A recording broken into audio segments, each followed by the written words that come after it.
¿Cómo está? Inicia Temas del Día. Vamos de inmediato a repasar nuestra pregunta en Twitter para que participen en ella. Aquí la tenemos. Venezuela y Rusia firman acuerdos de cooperación en petróleo, agricultura, comercio, finanzas, transporte, productos farmacéuticos, insumos, cultura, educación, ciencia y tecnología. ¿Cómo impactará la alianza entre estas naciones frente al bloqueo de Estados Unidos? Participe, opine.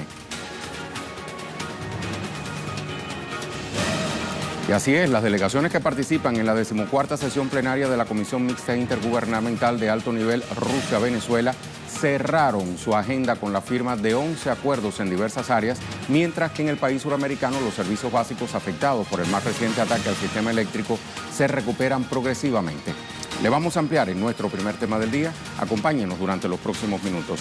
Durante el encuentro desarrollado en Moscú participaron representantes de los ejecutivos de ambos países. En esta segunda y última jornada se suscribieron en declaración final 11 acuerdos de cooperación. Ya previamente se había firmado una serie de convenios en materia agrícola, farmacéutica y tecnológica.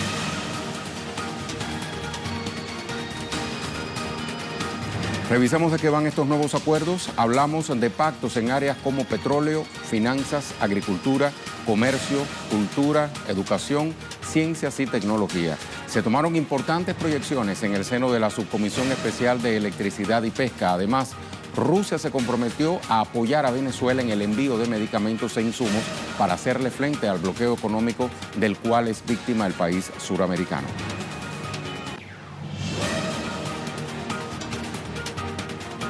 Vamos a ampliar sobre esto último. La Cancillería rusa explicó a través de su cuenta en Twitter que Venezuela recibirá casi 100 contenedores de medicamentos mensuales provenientes del gigante eslavo y de China.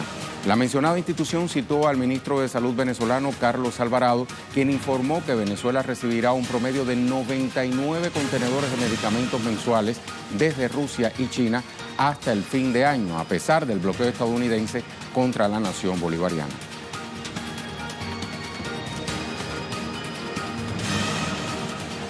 A Moscú nos vamos entonces con Hansel Oro para que nos amplíe. Saludos, Hansel, cuéntanos.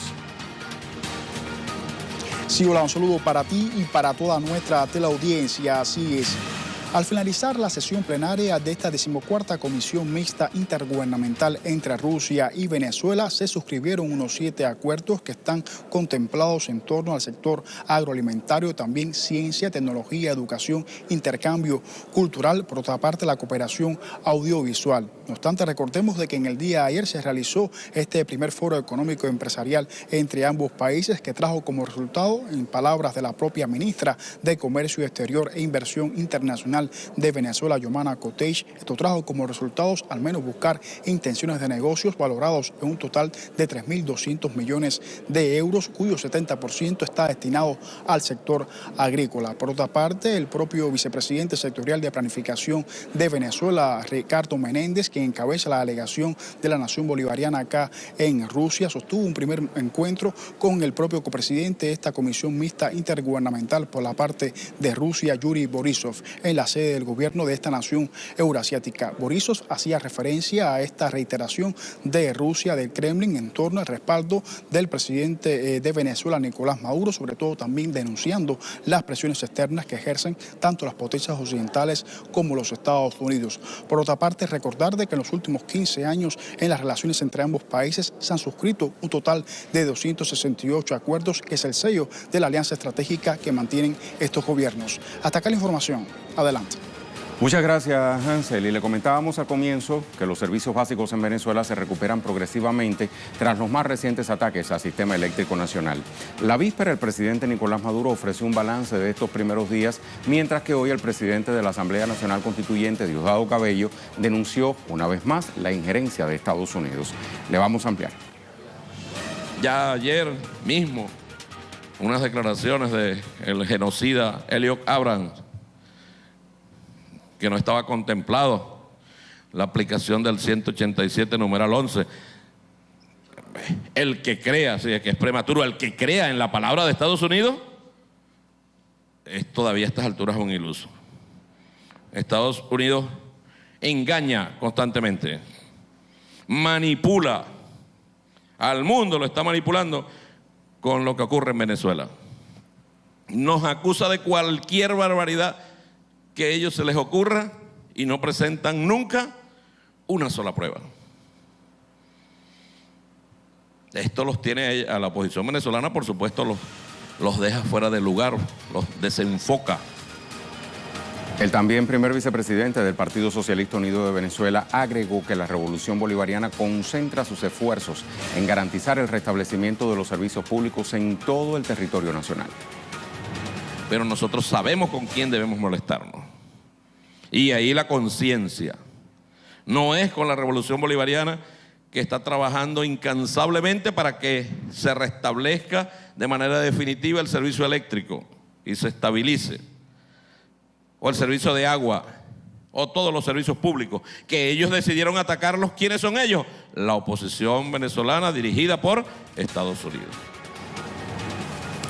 A la pausa entonces, recuerde, hay pregunta del día pendiente. Manténgase con nosotros, al regreso se la pongo a su disposición.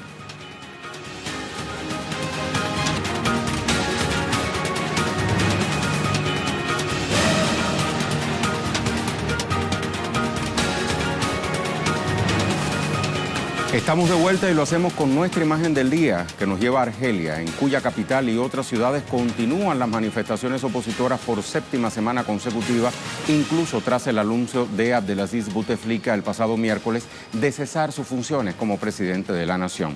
Quienes primero exigían la renuncia del mandatario, ahora expresan inconformes que no habrá perdón. Esa es nuestra imagen del día. Y a 26 días del inicio de la minga social en el suroccidente de Colombia, se abrió la posibilidad de un acuerdo que le ponga fin a las manifestaciones. La iniciativa surge ante la insistencia de los sectores sociales que participan en las protestas de resolver la situación a través de la negociación, un proceso que se ha visto obstaculizado por el gobierno del presidente Iván Duque, que apostó al condicionamiento del diálogo y a la represión policial. Le ampliamos. El posible acuerdo se basa en una propuesta económica realizada por las comunidades indígenas en respuesta a un planteamiento de las autoridades. La iniciativa, que podría dar una salida al conflicto, fue llevada a Bogotá por la ministra del Interior, Nancy Patricia Gutiérrez, para ser sometido a consideración por el presidente Iván Duque. Entre tanto, los comuneros mantienen consultas a la espera de la decisión del Ejecutivo, cuya representante en el diálogo manifestaba esto que usted va a escuchar. Nosotros estamos en tono de diálogo. Esta madrugada llegamos pues a un punto de concertación que esperamos pueda concluirse de aquí al final del día de hoy. Ellos han pedido ahora $1 billón de pesos. ¿Se podría llegar a esa posibilidad? Estamos en la concertación nuevamente sobre un principio que nos ha dicho el presidente Duque. No nos vamos a comprometer a nada que no se pueda cumplir. Nada sacamos con firmar un papel que después se va a quedar dentro de los anaqueles y no va a ser realidad. Actualizamos información con Milton Henao, justo desde el departamento del Cauca. Cuéntanos, Milton. Saludos, compañeros en Caracas. Pues las últimas informaciones tienen que ver con la llegada de la ministra del Interior, Nancy Patricia Gutiérrez, acá al departamento del Cauca, después de consultar con el presidente de la República la propuesta que han hecho las comunidades indígenas. Nuevamente están en esta institución educativa estudiando la posibilidad de que hoy se destraben y que se llegue a un acercamiento en cuanto a las peticiones que se están haciendo por parte de las comunidades indígenas, ya históricas por demás, como lo hemos venido reseñando a través de la señal de Telesur. Hay que decir que en las horas de la tarde, más o menos a las 6, 7 de la tarde, podría darse una respuesta ante esta petición que ha hecho las comunidades indígenas y de esta forma llegar a un acuerdo por lo menos parcial. En el tema de derechos humanos se sigue insistiendo por parte de las comunidades respecto a el tratamiento de guerra que se le ha dado a la movilización social.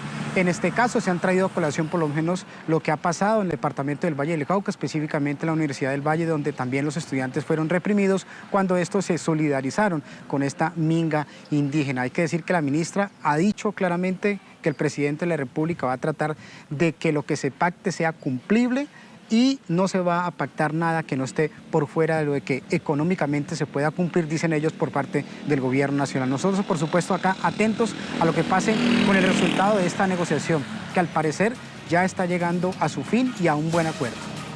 Muchísimas gracias, Milton. Usuarios en Twitter expresaron sus impresiones bajo la etiqueta Minga Nacional por la Vida y Minga Indígena. Vamos a revisar algunos trinos. Manuel González indica, la Minga es esperanza de un pueblo que reclama justicia y libertad. Políticos, empresarios y todos los que han usurpado el noroccidente la atacan. Minga Indígena, Minga Nacional por la Vida. Karen Cortés escribió, latiendo la tierra y el corazón, Minga Nacional por la Vida, cuando los fuegos se juntan, este gobierno tiembla. Vamos latiendo con más fuerza por la vida y la dignidad de los pueblos resistentes. Precisamente la postura del gobierno colombiano se convirtió en la principal traba para solucionar con prontitud las protestas en el suroccidente de la nación.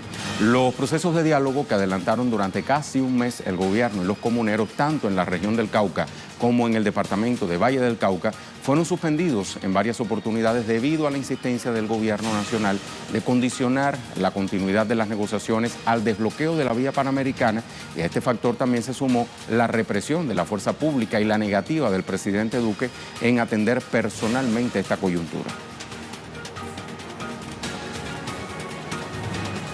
Ahora también le comentamos que este viernes la caravana de colombianos residentes en varias ciudades de Europa llegaron a la sede de la Corte Penal Internacional de La Haya con el objetivo de entregar un informe para denunciar los sistemáticos asesinatos de líderes sociales en su país natal. Miembros de organizaciones sociales, colectivos civiles y políticos, los caminantes llegaron a Países Bajos luego de haber recorrido unos 400 kilómetros tras cruzar varias ciudades de Francia, Bélgica, Reino Unido y Holanda. Organizadores de esta caravana alegaron que van a entregar el documento con el que esperan visibilizar la situación de guerra e impunidad que vive Colombia.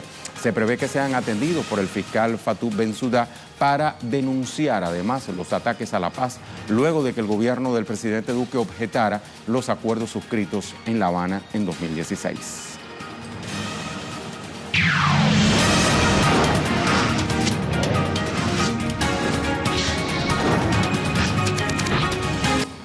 Le hablamos ahora de otros temas que también son noticias este viernes. Para eso revisamos las cuentas Twitter de nuestros corresponsales. Comenzamos con México. Eduardo Martínez, la CENTE arriba a la Cámara de Diputados. En los próximos días definirán su plan de acción para exigir que sus demandas sean incluidas en una nueva reforma educativa. Continúa informándonos Eduardo Martínez. La alta comisionada para los derechos humanos de la ONU, Michelle Bachelet, se reúne con organizaciones de la sociedad civil en México. El próximo martes 9 ofrecerá un balance de su visita al país. Cristian Salas, Ecuador. Comisión de la Asamblea Nacional analiza la publicación sobre los SINA Papers. Periodistas del portal digital La Fuente entregarán información tal como fue solicitado. Lo escuchamos. La Comisión de Fiscalización y Control Político de la Asamblea Nacional en pocos minutos más reanudará la sesión que fue interrumpida el día de ayer, en donde se convocaban a dos periodistas del portal digital La Fuente, que emitió un artículo denominado Laberinto Offshore del Círculo Presidencial, donde supuestamente se vincula al presidente Lenín Moreno, amigos y familiares, con paraísos fiscales. La comisión tratará este tema en análisis respecto a la documentación y las declaraciones que presenten los dos periodistas. Gracias a Cristian por ese reporte. Nuestra casa matriz @Telesur-TV informa: el gobierno de Nicaragua ratifica la voluntad de cumplir acuerdos. Las autoridades nicaragüenses mantienen su objetivo de construir diariamente sentimientos que promuevan la reconciliación genuina y duradera de las familias nicaragüenses. Avanzamos al tema en desarrollo.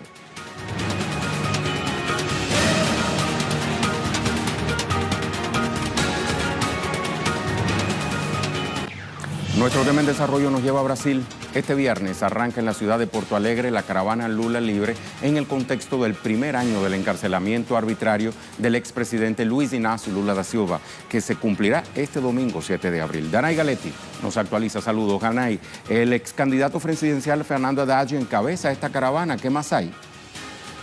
La jornada Lula Libre se propone del 7 al 10 de abril próximo en varias ciudades de Brasil y en más de 15 países alrededor del mundo, la realización de actividades como caminatas, movilizaciones, asambleas, aulas públicas a favor de la liberación del expresidente brasileño Luis Ignacio Lula da Silva, quien este 7 de abril de 2019 cumple un año en la cárcel. También marchan a favor de la democracia, contra la injusticia y las arbitrariedades seguidas en el proceso contra el expresidente brasileño. También han acontecido otras iniciativas a lo largo de esta semana, como la caravana iniciada el pasado 5 de abril y protagonizada por líderes del Partido de los Trabajadores, quien esta caravana no solo se propone exigir la libertad del exmandatario brasileño, sino también es en contra de los reveses promovidos por el gobierno de Jair Bolsonaro, entre ellos la reforma de la Previdencia. Concluye esta caravana el 7 de abril precisamente en Curitiba, donde será la sede, este lugar donde está preso Lula, de todos los actos centrales para reclamar su liberación. Muchas gracias, Danay. Ya lo sabe, de Porto Alegre a Curitiba. Vamos ahora a nuestra pregunta en Twitter. Hay respuestas.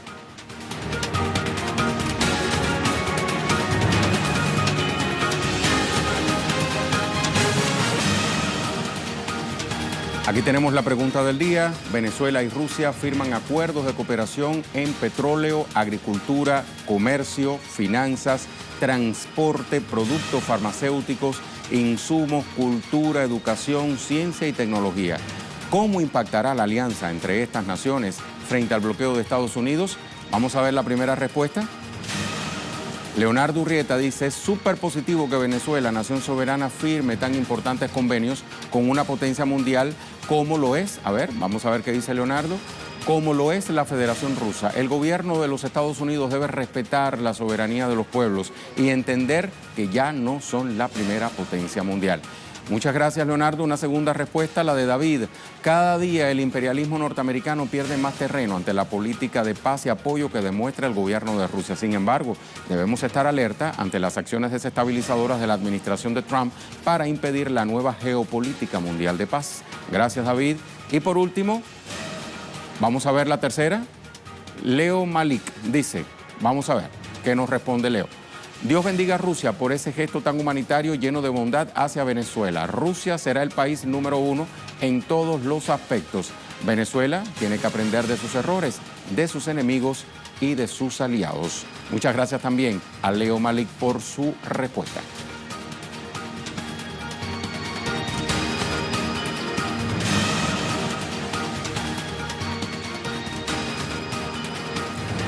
Y también hay un tema que no podemos perder de vista. Sucede que medios locales, tanto de Ecuador como de Reino Unido, han anunciado la posible expulsión de Julian Assange de la embajada ecuatoriana en Londres las próximas horas. Estas imágenes son en vivo, para que lo sepa. Una información que ha sido difundida luego de que el portal Wikileaks, fundado por Assange, denunciara a través de un comunicado que la acción se produciría en las próximas horas o días, como una retaliación por las denuncias emitidas por el medio a través de su cuenta en Twitter sobre la supuesta vinculación del presidente Lenín Moreno en el caso INA Papers, algo de lo que nos hablaba Cristian, por el que es investigado desde la semana pasada el mandatario. Las autoridades ecuatorianas entonces no han ofrecido información oficial sobre una eventual expulsión y niegan los hechos atribuidos al titular del Ejecutivo ecuatoriano. Reiteramos, imágenes en vivo que usted ha estado observando y se generan desde la Embajada de Ecuador en Londres. Podría ser noticia durante las próximas horas o días. Incluso vemos en esa cámara esclava que se encuentra frente a la embajada una pancarta que dice Free Assange, o sea, liberen a Assange.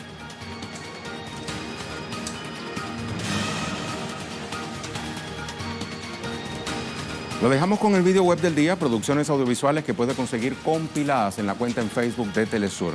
Estados Unidos develó sus planes para rescatar, según la Casa Blanca, la economía venezolana. Larry Kudlow, el principal asesor financiero del presidente Trump, informó que Washington planea dolarizar al país suramericano si logran derrocar la revolución. Todos los detalles en el siguiente material. Con él nos despedimos.